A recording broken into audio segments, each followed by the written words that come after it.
नेहा जी, कुलदीप सेंगर जैसे खूंखार अपराधी बलात्कारी को भी जमानत दे दी दिल्ली हाईकोर्ट ने। क्या मैसेज जाएगा समाज में इसका? मैसेज तो सिर्फ एक ही जाएगा कि चाहे कोई भी सर्वाइवर सालों साल अपने परिवार को एक के बाद एक होने के बावजूद लगी रहे, लड़ती रहे, पुलिस से लड़े, सरकार से लड़े, कोर्ट्स में जाकर के लड़े, अगर जिनको वो अक्यूज कर रही हैं उनके रेपिस्ट, उनके मर्डरर सत्ता पक्ष के साथ खड़े होते हैं, उनके उनसे अच्छे रिश्ते हैं, तो उन्हें कोर्ट भी बेल दे सकता है, उन्हें पुलिस उनके खिलाफ एफआईआर दर्ज करने से भी मना कर सकती है।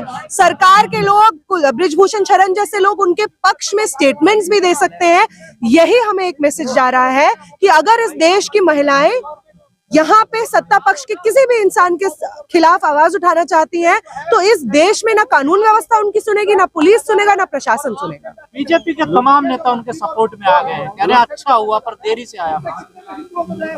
जो उनके सपोर्ट में आए हैं उनमें से एक बृजभूषण शरण है, जिनको दया शंकर है, ओपी राजभर है, इन तमाम लोगों को शर्म भी नहीं आती है। बृजभूषण शरण के माथे पे शिकन नहीं है। वो कह रहे हैं कि कुलदीप सिंह सेंगर के साथ षड्यंत्र हुआ था जैसे मेरे साथ हुआ था, अब उनको बेल मिल गई है तो ये न्याय हुआ है। उनको बता दूं मैं कि कुलदीप सिंह सेंगर को जब दिल्ली हाईकोर्ट बेल दे रहा था तब भी वो ये नहीं कह रहा था कि कुलदीप सिंह सेंगर रेपिस्ट नहीं है।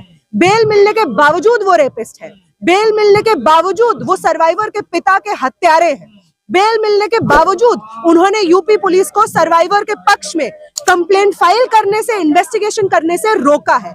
इसीलिए बृजभूषण शरण अगर खुद को कुलदीप सिंह सेंगर से दोस्ती महसूस कर रहे हैं, आत्मीयता महसूस कर रहे हैं, तो बृजभूषण शरण अपनी भी असलियत हम सबके सामने रख रहे हैं। पीड़िता को प्रोटेस्ट नहीं करने दिया जा रहा है, दिल्ली पुलिस बड़ा बुरा बर्ताव कर रही है उनके साथ।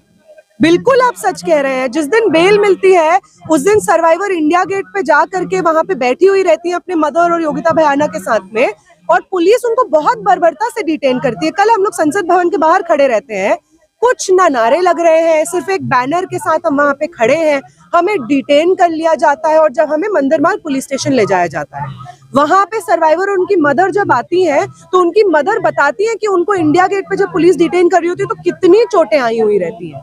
तो पुलिस, और इतनी मजेदार बात है, जो महिला कांस्टेबल्स हैं जो हमें डिटेन कर रही होती है, हमारे कपड़े ऊपर कर करके घसीट रही होती है हमें बस में डालने के लिए, वो जब बस में एक बार चढ़ जाती है तो वो कहती है कि नहीं नहीं, बिल्कुल रेप नहीं होना चाहिए किसी के साथ में, लेकिन आप समझिए हम अपनी वर्दी से भी तो बाध्य हैं, हम पे भी तो कोई रूल्स लागू होते हैं। तो अगर देश में पुलिस के लोग, प्रशासन के लोग, आम जनता ये कह रही है कि कुलदीप सिंह सेंगर की बेल को सस्पेंड होना चाहिए, तो जो कल हियरिंग सुप्रीम कोर्ट में होने जा रही है उसमें भी इस बात का संज्ञान लेना होगा। जो इन्वेस्टिगेशंस और जो सबमिशंस किए हैं इन्वेस्टिगेशन एजेंसी ने कोर्ट को, वो सबमिशंस आज भी लागू होते हैं, और महज एक टेक्निकलिटी के आधार पे कुलदीप सिंह सेंगर जैसे एग्रेवेटेड असॉल्ट में अक्यूज्ड इंसान को इस देश की सड़कों पे घूमने की आजादी नहीं होनी चाहिए। अगर उन्हें आजादी है तो जैसा सर्वाइवर ने बोला, महिलाओं की जगह तो जेल में है। अगर आपको रेपिस्टों को आजाद करना है तो इस देश की महिलाओं को आप प्लीज जेल में डाल दीजिए ताकि सेफ रह पाए। बेल तो मिली, उनकी सजा को भी तो सस्पेंड कर दिया गया। देखिए ये तो अब सब चीजें शुरू से स्टार्ट होंगी। कितना बड़ा दुर्भाग्य मानती हैं आप इसको? बहुत बड़ा दुर्भाग्य है। 2012 में जो आंदोलन हुआ था निर्भया के लिए, उसके बाद जो तमाम लोग दिल्ली की सड़कों पे, देश भर में सड़कों पे उतरे थे और अपनी पीठ थपथपाई थी जब उसमें जजमेंट आया था, उन सब लोगों को आज फिर से दिल्ली में सड़कों पे उतरने की जरूरत है, क्योंकि इतना लंबा 10 से ज्यादा साल हो गए उस इंसिडेंट को, 2012 की बात है। अगर आज भी न्याय व्यवस्था इतने बुरी तरीके से फेल करती है इस देश के आम नागरिकों को, और जो ताकतवर लोग होते हैं हर जगह से उनको लीनियंसी दिखाई जाती है, उनका बर्ताव सबको याद आने लग जाता है, बिल्किस बानो के रेपिस्टों में संस्कार याद आने लग जाते हैं, तो अगर ये चीजें होंगी तो अब देश में महिलाओं को एक द्वैम दर्जे का नागरिक समझ रहे हैं और कुछ नहीं। दिल्ली हाईकोर्ट ने तर्क दिया है कि जो निचली अदालत ने जो इनको सजा सुनाई है वो सेक्शन पे लागू ही नहीं होते, क्योंकि ये पब्लिक सर्वेंट है नहीं, एमएलए पब्लिक सर्वेंट में आते ही नहीं है। जब उन्होंने ये वायलेंस किया था तब वो थे एमएलए, उनको सस्पेंड कर दिया गया था। ये सही बात है, पब्लिक सर्वेंट में नहीं आते, तमाम चीजों में नहीं आते, लेकिन मैं ये आपसे पूछूंगी, सबसे उन लोगों से भी पूछूंगी जिन्होंने ये बातें बोली है, कि क्या कुलदीप सिंह सेंगर कन्विक्टेड नहीं है? कन्विक्टेड मतलब उनको दोषी पाया गया है। जो सर्वाइवर है उनके फादर की पुलिस कस्टडी में हत्या करवाने के लिए, वो उसमें कन्विक्टेड है। 10 साल की सजा भी काट रहे हैं। 10 साल की सजा उसी लिए काट रहे हैं। आप देखिए इतनी आयरॉनिकल बात है, जो लोग उनकी बेगुनाही के कसीदे पढ़ रहे हैं वो लोग कह रहे हैं कि देखिए उन्हें तो बेल मिल गई, वो तो अभी जेल में ही है ना, तो ऑब्जेक्टिवली तो बाहर नहीं आए, आप क्यों प्रोटेस्ट कर रहे हैं? वो व्यक्ति जेल में इसलिए है क्योंकि उसके ऊपर इतने सारे केसेस हैं कि एक केस में बेल मिलने के बावजूद उसे जेल में अपनी दिन गुजारने पड़ रहे हैं।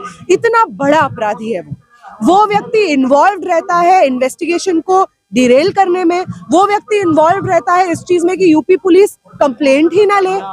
उसकी वजह से ये होता है कि 1 साल के लंबे वक्फे के बाद पहली चार्जशीट फाइल होती है कुलदीप सिंह सेंगर पे, हाई कोर्ट के उससे, वो भी उसके पब्लिक प्रेशर में, कोर्ट प्रेशर में। तो ये सब तमाम चीजें जो व्यक्ति करने में समर्थ रखता है, करने का समर्थ रखता है, उस व्यक्ति से बिल्कुल खतरा है सर्वाइवर को। इनफैक्ट सर्वाइवर और उनके फैमिली को नहीं, हर वो महिला जो उन्नाव में रहती है, हर वो महिला जो इस वक्त सड़कों पे उठ करके कुलदीप सिंह सेंगर के खिलाफ आवाज उठा रही है, एकदम सब महिलाओं को उस व्यक्ति से खतरा है। वो इस तरीके से बदला निकालता है, परिवार के सदस्यों को मौत के घाट उतार ऐसे देता है। फैसले आएंगे तो क्या जुडिशरी सिस्टम पर विश्वास रहेगा लोगों को? बिल्कुल विश्वास नहीं रहेगा। जो 2 जजेस हैं जिन्होंने सुप्रीम कोर्ट में ये जजमेंट पास किया है, वो दोनों जजेस सिर्फ हाई कोर्ट में, सॉरी मान लीजिए दिल्ली हाई कोर्ट में जिन्होंने जजमेंट पास किया है, वो सिर्फ सर्वाइवर के दोषी नहीं है, वो हम सब के दोषी हैं और महिलाओं के दोषी हैं। सिर्फ मैं ये भी नहीं कह रही हूँ, इस देश में हर वो इंसान जिसे इस चीज की चिंता है कि इस देश में महिलाओं की आजादी सुनिश्चित हो, उन सब लोगों के दोषी हैं वो दोनों जजेस जिन्होंने इस तरीके का मतलब बेबुनियाद और घटिया जजमेंट पास किया।